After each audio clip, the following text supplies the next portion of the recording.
As Christians, we have an opportunity to make God a part of every one of our decisions. The way we parent, lead, what jobs we take, and where we live and serve. We can also seek Him out for guidance on how we should steward the money He has entrusted to us. And yet the way we invest might be the most overlooked area by those of us who are motivated by our faith. Christians steward anywhere from 1/3 to 1/2 of the world's invested wealth. Think of the impact this money could have if it were to reflect God's heart. Investing not only gives us an opportunity to partner with God, we also have an opportunity to commune with Him and seek His guidance on how to deploy the resources He's entrusted us with. We should have every expectation that in doing so, we will experience more of Him and that He'll use us in the building of His kingdom, and we will experience His great joy as we do so. Faith-Driven Investor is a global movement of investors, fund managers, and advisors all over the world who are joining together to understand the why, where, and how of God in their lives and work, and how He might lead us toward faith-driven investing, doing so with excellence and with an eye toward return and impact. Too often, Christians are labeled only by what we're against. But in a world of boycotts, protests, and cancel culture, what does it look like to be for something? What does it look like to be for the flourishing of humanity? And how can our invested dollars reflect this perspective? We believe it starts by humbly recognizing that we're knocking on the door of a once-in-a-generation change. At this very moment, we as faith-driven investors have the opportunity to reposition our hearts and redefine our relationship with money. We think this heart posture leads us to invest in 3 broadly different ways. For market rate return, through giving, and with patient or concessionary capital that combine both aspects of giving and market return. The financial resources at our disposal are not ours alone. It's all God's, and every investment we make can have an eternal impact. So we should begin by asking God how He wants us to use capital to further His mission, not ours. Private equity gives us a chance to launch a redemptive product or service that makes society a better place. We can also help shape the culture of a company and its leaders. Best of all, private equity gives us the access to the companies, founders, and innovations unavailable through the public market. We can be seated at the table when some of the most exciting advancements are made and are just beginning to take shape. Our friend Shundrawn Thomas and I will be hosting this series. Shundrawn is going to get us started with his first video. Shundrawn, take it away. The language we speak, the products we buy, the news we read, virtually all of it has been shaped by private equity. What most people fail to recognize is that every public company on the market was at one point in the early stages where private equity was the fuel for its launch. The world as we know it has been impacted by private equity in significant and transformative ways. Trade greatly influenced ancient Egypt and the cradles of civilization. European explorers were bankrolled by investment dollars, which expanded trade and introduced us to the first global markets. Every public company which operates in the market today and trades on stock exchanges was shaped in its early stages by private capital. During this series, we're going to look at the power of private equity and the way faith-driven investors are coming alongside entrepreneurs to make a difference today and for generations to come. Businesses have material and measurable impacts on society, and investors who are stewards of capital have meaningful influence and measurable impact. The question is, what type of impact will we make?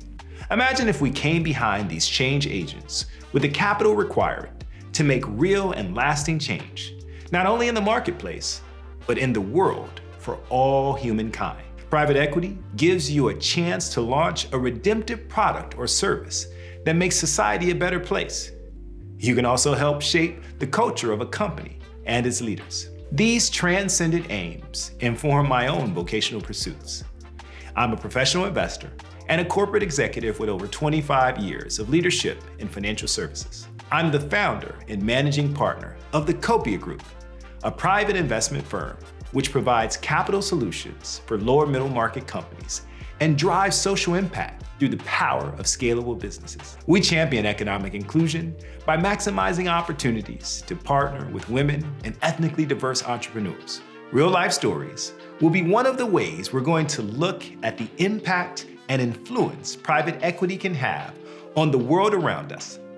Let's get started with the story of Goodwater Capital. Let's watch. I remember to this day, September 11th, 2001, walking to class. We immediately start hearing people just yelling out, "The towers were hit, the towers were hit." And news soon came out that thousands of people passed away in the tragic events. So for me, what we ended up doing, I was a musician on campus, I was involved with a number of organizations on campus, and so we started to organize these benefit concerts. And actually the hedge fund that I had intranet before, the head of that hedge fund, Roy Niederhofer, said, hey, I'm gonna match dollar for dollar any funds you raise for the 100 neediest cases coming out of 9/11. The way we got the word out, though, was through early forms of social media. It was ICQ chat, it was AOL Instant Messenger, chat boards, emails, things like that. And to bring the community together at scale was through these network effect, these types of internet digital platforms that many, many people could see at once and very quickly communicate with. It was also that year where through those events I said, hey, I have a really strong intuition that this is a very powerful force, and if my battlefield, if you will, or if my ministry is going to be in the secular workplace itself, that these are forces that I want and I think can come together for some good. And that's kind of extended its way all the way to things we're doing here at Goodwater.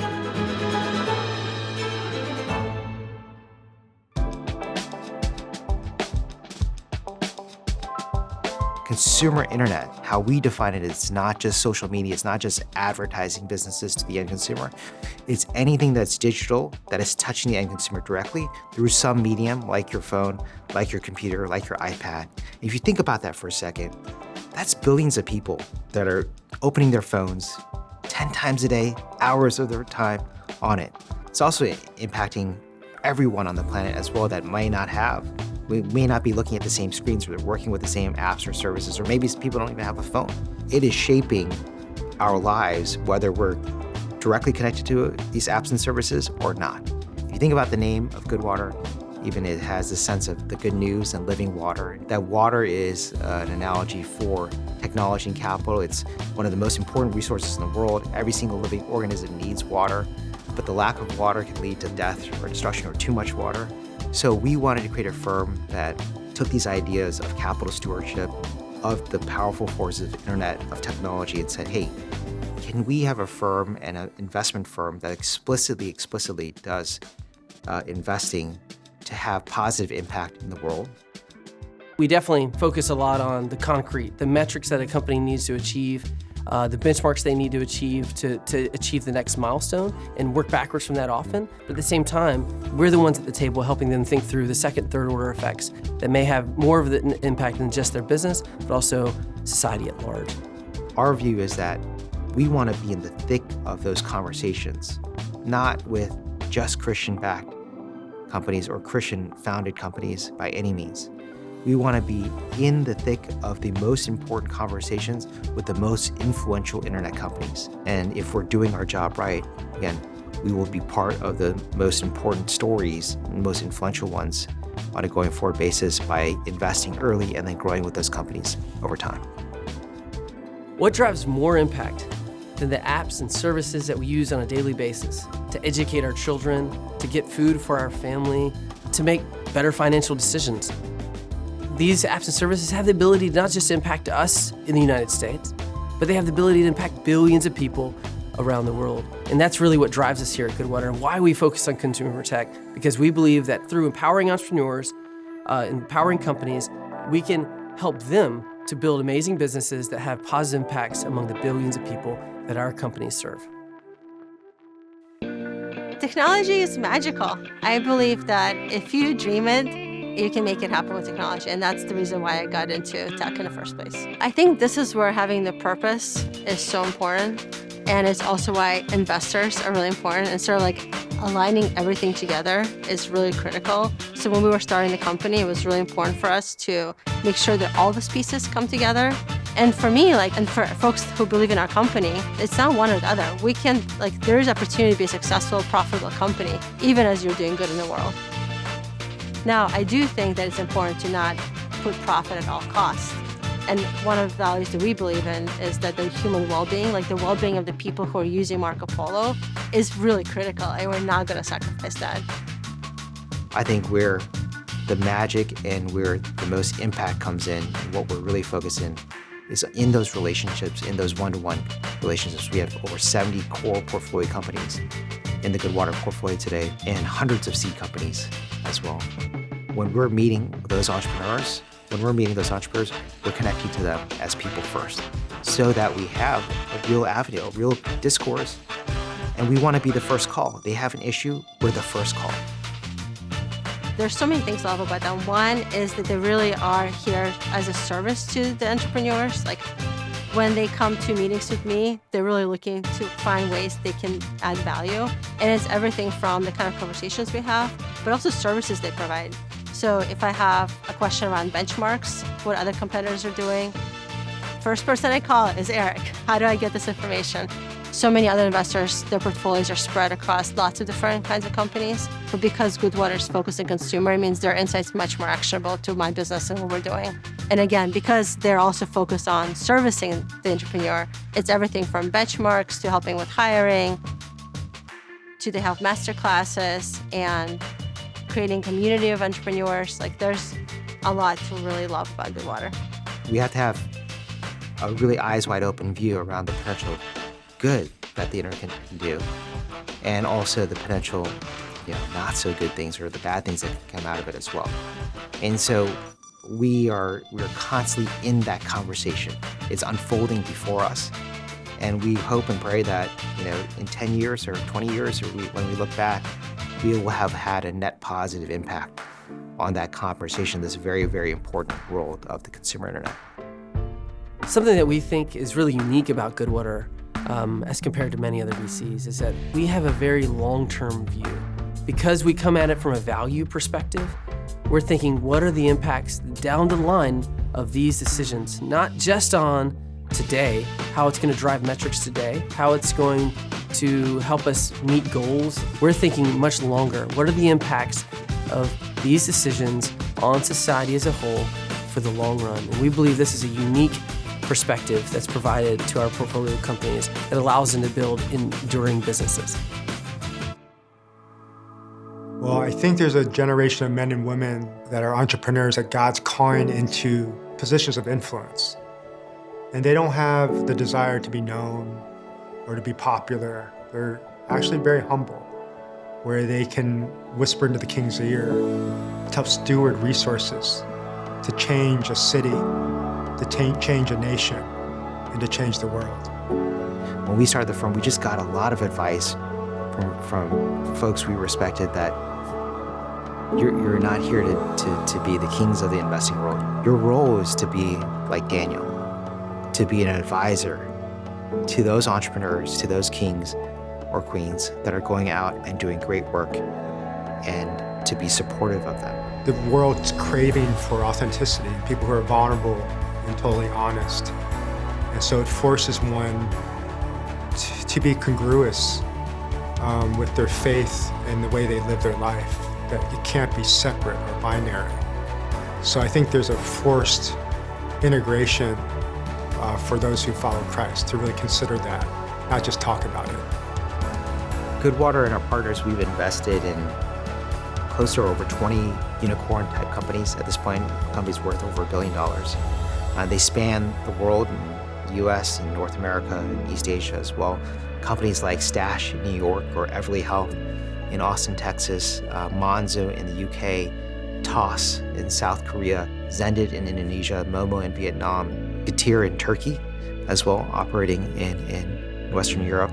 These are companies that we've been so fortunate to be part of their growth stories over time and to be able to work with, and we're excited about them. And they really push us to be better advisors because they're on a super hyper growth path as well.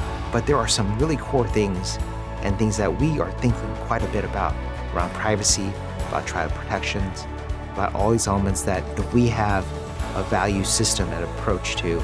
We think we can be accretive to those conversations. And what ignites my heart is I think it's ready, the world's ready to see these entrepreneurs living out their faith versus just proclaiming it. And what's captivating to me is that this culture really is over just people hyping things up. What they're looking for is people who actually live in the real world and do business and can be the very presence of something supernatural, meaningful. So I think it's a really ripe moment for business leaders and entrepreneurs that I'm super excited about today.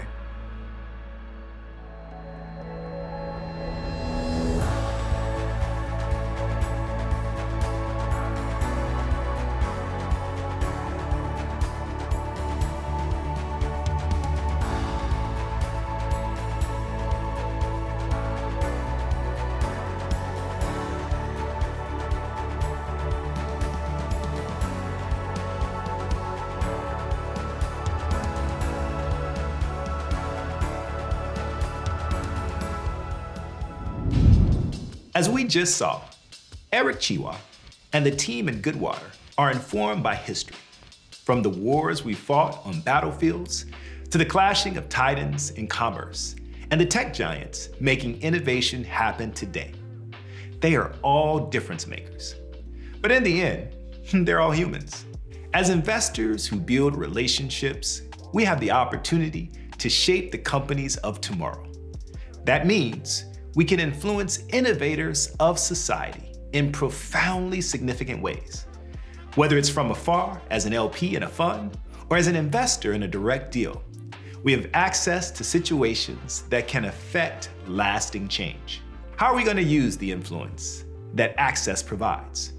Perhaps even more importantly, how are we going to encourage the founders we partner with to recognize their opportunity to invest in human flourishing? Not only are these innovations shaping the cities and societies we live in, they quite possibly could be changing the world around us for good. The same is true for the culture they're creating within their own teams. The work environment can be a place where people thrive and are well cared for. These places are where people can be known and seen. There's tremendous power in these conversations that go well beyond annualized rate of return and valuation. And it's best not to go into them alone. As we just saw, Goodwater wants to wade into these conversations with great intentionality. That way, they can be sure to make an impact without selling out, without being overcome by the world's trappings and then being driven by pride, greed, and self-righteousness. Our hope is that today's episode helps you to see the importance of private equity. It's important to note that Faith-Driven Investor brings together leaders from around the globe who seek to make a financial, social, environmental, and spiritual impact through their business ventures. This video series is intended to be an opportunity to exchange ideas for educational and informational purposes. This video series should not be relied upon as specific investment advice for any individual or organization. Consult your advisor before making any decisions on where or how you deploy capital. Spend some time in your group talking about this session and how it relates to the journey you're on. Open yourselves up to learning from one another. Be honest with each other. What you get out of this time together will only be as enriching and life-giving as what you put into it. See you next session.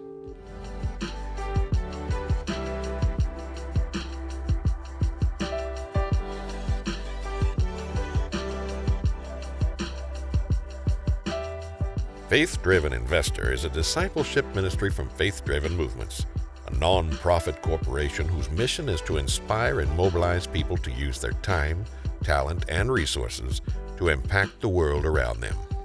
The materials are for informational purposes only. All investing carries risk, so be sure to consult an advisor before making any investment decisions. Hosts and guests may maintain positions in the companies and securities discussed. For all other questions, please visit faithdriveninvestor.org.